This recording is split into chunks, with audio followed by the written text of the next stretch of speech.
Hello guide, সোনালি সকালে সবাইকে স্বাগত। আমি মধুমিতা বলছি। এই যে মাকে তোমরা দেখতে পাচ্ছ না, এটা কাঁচরাপাড়া স্টেশন কালীবাড়ির মা। আমি এখানে পুজো করি, মাঝে মধ্যেই পুজো করি। মাকে আজকে আমি 31শে ডিসেম্বর পুজো করেছি।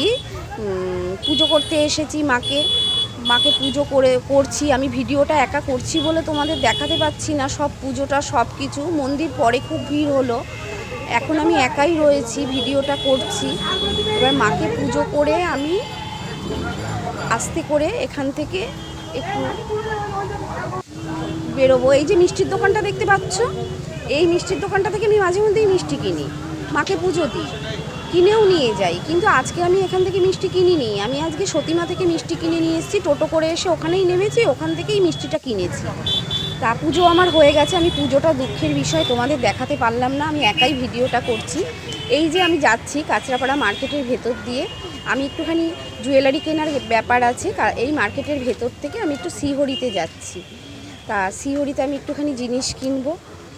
তা তোমরা আমার ভিডিওটা দেখছো, যদি আমার এই ভিডিওটা তোমাদের ভালো লেগে থাকে তোমরা চ্যানেলটাকে লাইক, শেয়ার, কমেন্ট করো। আর আমি শ্রীহরিতে এখন ঢুকে যাচ্ছি। শ্রীহরিতে আমি কী কিনছি তোমরা গেস করো। পরের ব্লগে আমি তোমাদের দেখাবো আমি কি কিনেছি, কারণ ভিডিওটা আমি একাই করছি বলে আমি তোমাদের দেখাতে পারবো না আমি কি কিনছি। তা শ্রীহরিতে আমি এখন এসে গেছি। শ্রীহরি থেকে আমি জিনিসটা কিনে